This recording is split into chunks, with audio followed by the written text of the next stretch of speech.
Hello students, मैं जयेश आप सबका मेरे YouTube channel Jayesh pathfinder way to success में आपका स्वागत करता हूँ। स्टूडेंट्स, आज के वीडियो क्लास में हम मैथ सब्जेक्ट के इम्पोर्टेंट क्वेश्चंस, ये सभी क्वेश्चंस इस वीडियो क्लास की इम्पोर्टेंट क्वेश्चन सीरीज में कंप्लीट करेंगे। हर वीडियो क्लास में इम्पोर्टेंट क्वेश्चन के वीडियो सीरीज में टोटल 5 क्वेश्चंस किए जाएंगे। ये 5 क्वेश्चन मैथमेटिक्स के बहुत ही इंपॉर्टेंट होंगे, तो स्टूडेंट्स वीडियो को अंत तक देखिए। और अगर कोई क्वेश्चन समझ में नहीं आता या फिर कोई भी डाउट होगा तो आप मुझे कमेंट बॉक्स में कमेंट करके आपके डाउट पूछ सकते हैं। तो चलिए स्टार्ट करते हैं आज का वीडियो क्लास, जो कि मैथमेटिक्स के इंपॉर्टेंट क्वेश्चन के ऊपर है। तो सबसे पहले देखते हैं first question. So first question क्या है? A book was bought for ₹1500 and then it was sold for ₹1650. What is the percent profit? Option A 10%, option B 15%, option C 20% and option D 16%. So students, question क्या है? Question में एक book हमने bot किया, मतलब purchase किया ₹1500 को, और उसको बाद में हमने सोल्ड कर दिया, मतलब बेच दिया ₹1650 को। तो यहाँ पे हमें पूछा गया है कि इस सेलिंग और बाइंग में कितना परसेंट प्रॉफिट हुआ है, मतलब यहाँ पे परसेंट प्रॉफिट पूछा गया है। तो चलिए इस क्वेश्चन को सॉल्व करना स्टार्ट करते हैं। तो यहाँ पे हमें सबसे पहले देखना है फॉर्मूलाज। ओके स्टूडेंट्स, तो सबसे पहले हम निकालेंगे प्रॉफिट परसेंट को निकालने के लिए सबसे पहले हमको प्रॉफिट चाहिए, तो इसीलिए सबसे पहले हम प्रॉफिट निकालेंगे। सबसे पहले प्रॉफिट फाइंड आउट करेंगे, और प्रॉफिट फाइंड आउट करने के लिए हमें प्रॉफिट का फॉर्मूला याद होना चाहिए। सो प्रॉफिट का फॉर्मूला क्या है? प्रॉफिट का फॉर्मूला है profit is equal to selling price minus cost price. तो स्टूडेंट्स, सेलिंग प्राइस मतलब क्या होता है? सेलिंग प्राइस मतलब किसी चीज को हम बेचते हैं, मतलब सेल आउट करते हैं, तो वो जो प्राइस होता है उसे हम कहते हैं selling price. And cost price means purchase price. हम किसी शॉपकीपर से कोई चीज लेते हैं, वो चीज हम जिस किसी कीमत पर लेते हैं उसे हम कहते हैं कॉस्ट प्राइस। तो जब कभी भी हमको प्रॉफिट फाइंड आउट करना होता है, तो प्रॉफिट फाइंड आउट करने के लिए हमेशा selling price minus cost price हमें करना होता है। ओके स्टूडेंट्स, सो प्रॉफिट का फॉर्मूला क्या है? Profit is equal to selling price minus cost price. So profit is equal to selling price क्या है हमारी? ₹1650 एंड कॉस्ट प्राइस क्या है हमारी? ₹1500। ओके स्टूडेंट्स, हमारी सेलिंग प्राइस है 1650 एंड हमारी कॉस्ट प्राइस है ₹1500। जब हम सेलिंग प्राइस 1650 में से कॉस्ट प्राइस 1500 माइनस कर देंगे, तब जो कोई भी हमें प्रॉफिट हुआ है वो प्रॉफिट हमें रुपीज में मिल जाएगा। तो जब हम 1650 में से 1500 माइनस करते हैं तो हमारा आंसर आता है ₹150, मतलब यहाँ पे हमें प्रॉफिट हुआ है ₹150 का। ओके स्टूडेंट्स, अब हमको प्रॉफिट मिल चुका है। अब हम प्रॉफिट को यूज करके प्रॉफिट परसेंट निकाल सकते हैं। प्रॉफिट परसेंट निकालने के लिए स्टूडेंट अपने यहाँ पे ध्यान रखना है, प्रॉफिट परसेंट निकालने के लिए हमें प्रॉफिट की जरूरत होती है। Profit is essential to find out profit percentage. तो हमने यहाँ पे प्रॉफिट निकाल लिया है। अब हम देखेंगे प्रॉफिट परसेंटेज का फॉर्मूला क्या है, और उसमें वैल्यू पुट करके हम प्रॉफिट परसेंट फाइंड आउट करेंगे। तो चलिए देखते हैं आगे profit percent. So profit percent का फॉर्मूला क्या है? Profit percent is equal to profit into 100 divided by cost price. Profit percent का फॉर्मूला क्या है?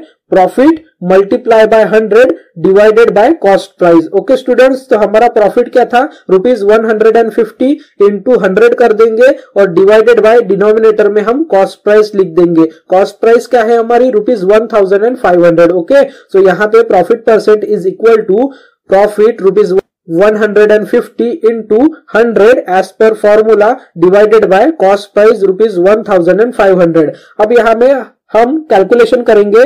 जब कभी भी हमारे पास डिवाइड में न्यूमरेटर और डिनोमिनेटर में ज्यादा जीरोस होंगे, तब हम क्या करेंगे? डिनोमिनेटर के जीरो न्यूमरेटर के जीरो के साथ में कट कर देंगे। तो यहाँ पे कॉस्ट प्राइस में 1500 में 2 जीरोस है, तो यहाँ के 2 जीरो ये कट हो जाएंगे 100 के 2 जीरो के साथ में। ओके स्टूडेंट्स, तो हमारे पास बच क्या जाएगा फिर?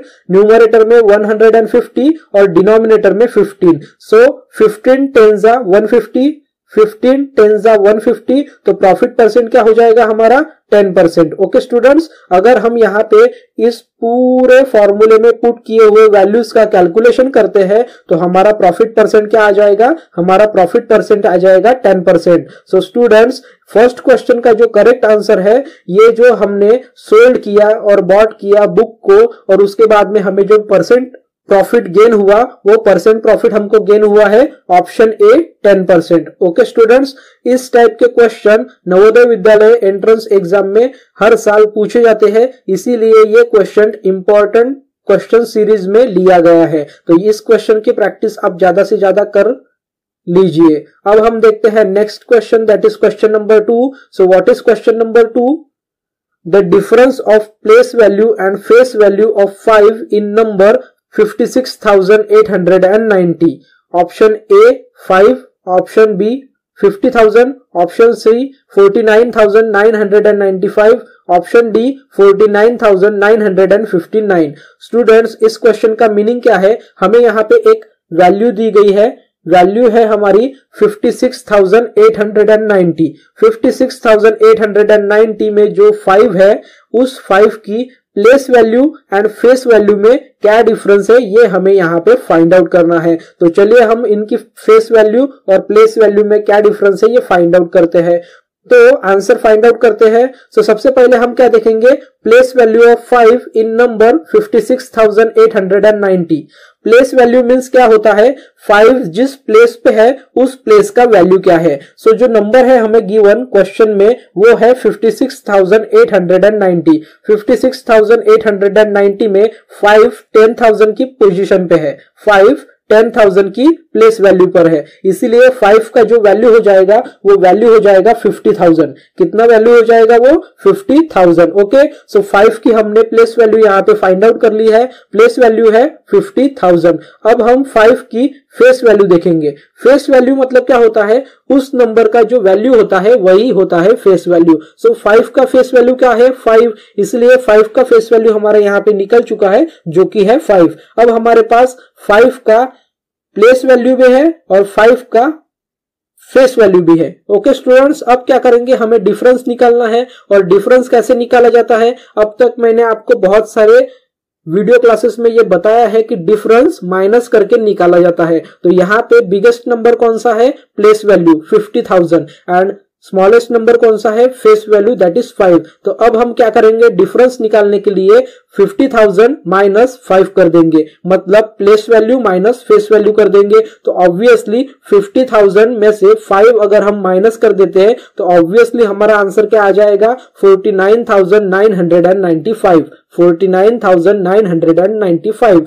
So place value 5 and face value 5 in number 56,890, इनका डिफरेंस क्या है हमारा, इनका डिफरेंस है हमारा 49,995। तो यहाँ पे हमें सेकंड क्वेश्चन का भी करेक्ट आंसर मिल चुका है। सेकंड क्वेश्चन का करेक्ट आंसर है option C, that is 49,995 is the difference of place value and face value of 5 in number 56,890। अब हम देखते हैं next question, that is question number 3। So what is question number 3? The perimeter of a square courtyard is 200 meter. Its area will be option A 800 meter, option B 2500 meter, option C 800 square meter, option D 2500 square meter और 2500 square metre. So student, सबसे पहले मैं आपको question का meaning समझा देता हूं। The perimeter of A square courtyard. Square courtyard, अब कोर्टयार्ड क्या होता है अगर किसी को यहाँ पे नहीं पता तो उसने कोर्टयार्ड क्या होता है क्या होता है क्या होता है ये समझते नहीं बैठना है, उसको छोड़ देना। हमको यहाँ पे बताया गया है स्क्वायर मतलब स्क्वायर का पेरीमीटर, स्क्वायर यहाँ पे बोला गया है और पेरीमीटर बोला गया है, मतलब स्क्वायर का पेरीमीटर क्या है यहाँ पे 200 मीटर। स्क्वायर का पेरीमीटर यहाँ पे गिवन है हमें 200 मीटर। तो हमको यहाँ पे फाइंड आउट क्या करना है, हमको यहाँ पे फाइंड आउट करना है उसका एरिया। अब स्टूडेंट्स, यहाँ पे एरिया फाइंड आउट करने के लिए हमें साइड पता होनी चाहिए स्क्वायर की, लेकिन हमें साइड पता है क्या, नहीं पता है, लेकिन हमें पेरीमीटर पता है। तो पेरीमीटर को हम लेके साइड फाइंड आउट करेंगे और साइड जब हमारा निकल जाएगा तब हम साइड को एरिया ऑफ स्क्वायर के फॉर्मूला में यूज करके एरिया निकालेंगे। ओके स्टूडेंट्स, ये मैंने आपको अभी थ्योरेटिकली बताया। अब हम प्रैक्टिकली इस क्वेश्चन को सॉल्व करेंगे। तो चलिए इस क्वेश्चन का आंसर फाइंड आउट करते हैं। So here is the answer. सबसे पहले क्या करेंगे, हम पेरीमीटर ऑफ स्क्वायर का फॉर्मूला रट लेंगे। जिन्होंने रटा है उनको पता है, जिन्होंने नहीं रटा वो अब रट लीजिए। फॉर्मूला है पेरीमीटर ऑफ स्क्वायर का, perimeter of square is equal to 4 into side. 4 into side, ये फॉर्मूला किसका है, पेरीमीटर ऑफ स्क्वायर का। अब हमें पेरीमीटर ऑफ स्क्वायर पता है, यहाँ पे क्या है 200 meter. So perimeter of square की जगह पे हम 200 मीटर लिख लेंगे। Okay, is equal to 4 into side, ये पेरीमीटर का फॉर्मूला है। अब हम क्या करेंगे, 4 को हम इक्वल टू के इस साइड लेके आएंगे, इस 4 को हम इक्वल टू के इस साइड लेके आएंगे। ये 4 यहाँ पे मल्टीप्लीकेशन में है तो इक्वल टू के लेफ्ट हैंड साइड में आने के बाद वो हो जाएगा 200 के डिवाइड में। ओके स्टूडेंट्स, तो हमारा कुछ अरेंजमेंट इस तरीके का हो जाएगा, side of square is equal to perimeter divided by 4, 4 को लेफ्ट हैंड साइड में लाने के बाद में। अब यहाँ पे हम क्या करेंगे, पेरीमीटर के जगह पे 200 लिख लेंगे और 4 तो एज इट इज रहेगा। अब इनका डिवाइड करने के बाद में हमें साइड मिल जाएगी स्क्वायर की। ओके, सो 200 डिवाइडेड बाय 4, 4 1 जा 4, 4 5 जा 20, 400, मतलब हमारी साइड कितनी मीटर आ गई, हमारी साइड आ गई 50 meter. So side is equal to हमारा क्या आ जाएगा 50 मीटर। मतलब हमने यहाँ पे पेरीमीटर और पेरीमीटर का फॉर्मूला यूज करके स्क्वायर का साइड फाइंड आउट कर दिया। हमारा स्क्वायर का साइड क्या आ गया है 50 मीटर। अब इस 50 मीटर साइड को हम यूज करेंगे एरिया ऑफ स्क्वायर के फॉर्मूले में। So what is the area of square formula, area of square का फॉर्मूला क्या है, area of square is equal to side into side, मतलब साइड स्क्वायर। तो अब हम 50 ये मीटर साइड जो है फॉर्मूला में पुट कर देंगे। So area of side is equal to 50 into 50, मतलब 50 का स्क्वायर। सो 50 इंटू 50 क्या होता है 2500 meter square meter. Okay, so 50 into 50 is equal to 2500 square meter, मतलब एरिया ऑफ स्क्वायर कोर्टयार्ड कितना निकल गया हमारा 2500 स्क्वायर मीटर। सो हमारा थर्ड क्वेश्चन का भी आंसर हमें यहाँ पे मिल चुका है।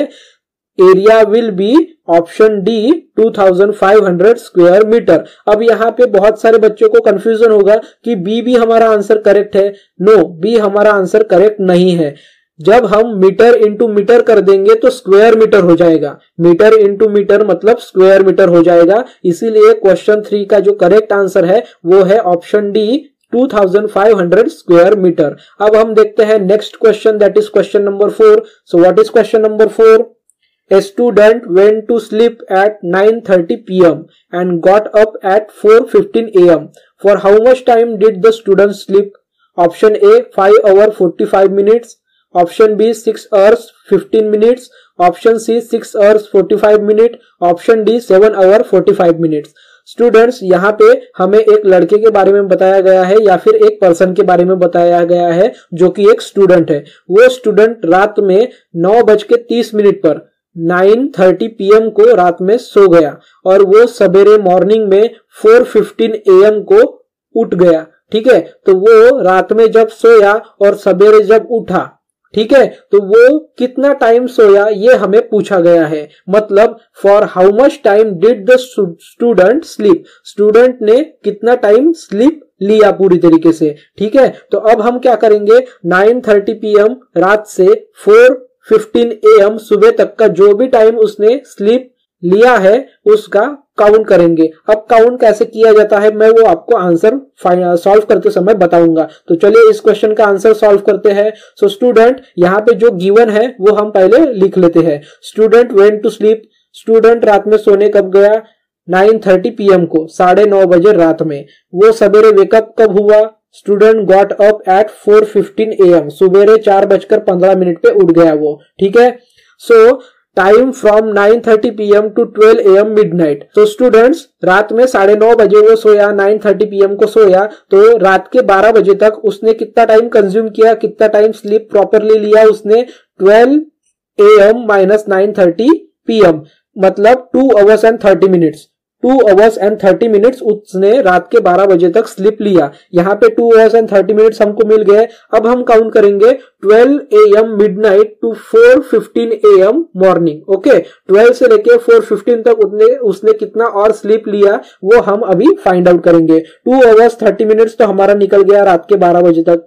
अब रात के 12 बजे से सुबह के 4:15 AM तक, मिडनाइट 12 AM से मॉर्निंग 4:15 AM के बीच में उसने स्लीप लिया 4 hours and 15 minutes। अब हम क्या करेंगे, 2 hours and 30 minutes and 4 hours and 15 minutes का प्लस कर देंगे, मतलब टोटल टाइम वो कितनी देर सोया ये हमारा निकल जाएगा। So total time student slept is equal to 2 hours 30 minutes plus 4 hours 15 minutes। इसका हम कर देंगे प्लस, और इसका प्लस करने के बाद में हमारा टाइम निकल जाएगा 6 hours and 45 minutes। मतलब वो स्टूडेंट कितनी देर तक सोया रहा, 6 hours and 45 minutes। The total time student slept is 6 hours and 45 minutes। So question 4 का जो करेक्ट आंसर है वो है 6 hours and 45 minutes। Option C is the correct answer. The student sleep for 6 hours and 45 minutes। अब हम देखते हैं next and last question of this important test series question. Question 5, what will be the rate of simple interest at which rupees 70,500 will become rupees 19,250 in 2 years? Option A 15%, option B 5%, option C 10%, option D 20%। Students, सबसे पहले हम question का meaning जान लेते हैं। What will be the rate of simple interest? What will be the rate of simple interest मतलब simple interest किस rate पे हमें दिया गया है ये हमें यहाँ पे फाइंड आउट करना है। मतलब यहाँ पे हमें रेट फाइंड आउट करना है। क्या फाइंड आउट करना है? रेट फाइंड आउट करना है सिंपल इंटरेस्ट का। इसके लिए हमें क्या दिया गया है, रुपीज 70,500, मतलब 70,500 हमारा हो गया principal. Will become rupees 19,250। Will become मतलब वो कितना हुआ 2 years के बाद में 19,250, मतलब 19,250 हमारा हो गया अमाउंट, और हमारा यहाँ पे पीरियड मतलब टाइम हो जाएगा 2 years। ओके, सो चलिए क्वेश्चन सॉल्व करते हैं। बहुत ही इजी क्वेश्चन है स्टूडेंट। यहाँ पे सबसे पहले हम गिवन देख लेंगे। प्रिंसिपल क्या है हमारा, रुपीज 17,500, अमाउंट है हमारा 19,250, टाइम और पीरियड है हमारा 2 years। Rate of simple interest हमें फाइंड आउट करना है एंड सिंपल इंटरेस्ट भी हमें फाइंड आउट करना है। मतलब हमें यहाँ पे रेट फाइंड आउट करना है, और रेट फाइंड आउट करने के लिए हमें सबसे पहले सिंपल इंटरेस्ट फाइंड आउट करना पड़ेगा, क्योंकि स्टूडेंट सबको पता है रेट के फॉर्मूला में हमें 100 इंटू इंटरेस्ट करना होता है। तो हमारे पास इंटरेस्ट ही नहीं रहेंगे तो हम रेट कैसे निकालेंगे। तो सबसे पहले हमें क्या करना है, हमें इंटरेस्ट फाइंड आउट करना है, जो कुछ भी हमें क्वेश्चन में गिवन दिया है उसका यूज करके। ओके स्टूडेंट्स, तो चलिए स्टार्ट करते हैं। सो रेट ऑफ सिंपल इंटरेस्ट का फॉर्मूला क्या है? सबसे मेन चीज हमें इस क्वेश्चन में निकालनी है वो है rate of simple interest. So सबसे पहले हम रेट ऑफ सिंपल इंटरेस्ट का फॉर्मूला देख लेंगे। रेट ऑफ सिंपल इंटरेस्ट का फॉर्मूला क्या है, 100 multiplied by simple interest in numerator and in denominator principal multiplication by time. Okay, rate of simple interest का फॉर्मूला क्या है, 100 into simple interest divided by principal into time. अब यहाँ पे हमारे पास 100 तो है, सिंपल इंटरेस्ट नहीं है, प्रिंसिपल भी है, टाइम भी है। सो हमें सबसे पहले सिंपल इंटरेस्ट फाइंड आउट करना पड़ेगा। और सिंपल इंटरेस्ट का फॉर्मूला क्या है, सिंपल इंटरेस्ट का जो फॉर्मूला है फाइंड आउट करने का वो है P into R into T, मतलब principal into rate into time upon 100। लेकिन रेट हमारे पास है नहीं, रेट तो हमको फाइंड आउट करना है। तब फिर से हमें सिंपल इंटरेस्ट कहां से मिल सकता है, हमें सिंपल इंटरेस्ट मिल सकता है अमाउंट के फॉर्मूले से, क्योंकि हमें अमाउंट दिया गया है और प्रिंसिपल भी हमें गिवन है। तो हम क्या करेंगे, अमाउंट में से प्रिंसिपल माइनस कर देंगे, सिंपल इंटरेस्ट निकाल लेंगे। जितने चालाकी से वो हमें क्वेश्चन पूछ रहे हैं उतनी ही चालाकी से हम क्वेश्चन का आंसर भी निकालेंगे। So amount is equal to principal पर सिंपल इंटरेस्ट ये है, लेकिन हमारे पास सिंपल इंटरेस्ट नहीं है, हमें सिंपल इंटरेस्ट फाइंड आउट करना है। तो हम क्या करेंगे, अमाउंट माइनस प्रिंसिपल कर देंगे और सिंपल इंटरेस्ट निकल जाएगा हमारा। तो यहाँ पे हमने वही किया, simple interest is equal to amount हमारा क्या है 19,250 माइनस प्रिंसिपल हमारा क्या है 17,500। तो हमने यहाँ पे अमाउंट माइनस प्रिंसिपल कर दिया, ठीक है स्टूडेंट्स, तो हमारा सिंपल इंटरेस्ट निकल जाएगा जब हम रुपीज 19,250 रुपीज 17,500 में से माइनस कर लेंगे तो हमारा सिंपल इंटरेस्ट क्या आ जाएगा, हमारा सिंपल इंटरेस्ट आ जाएगा 1,750।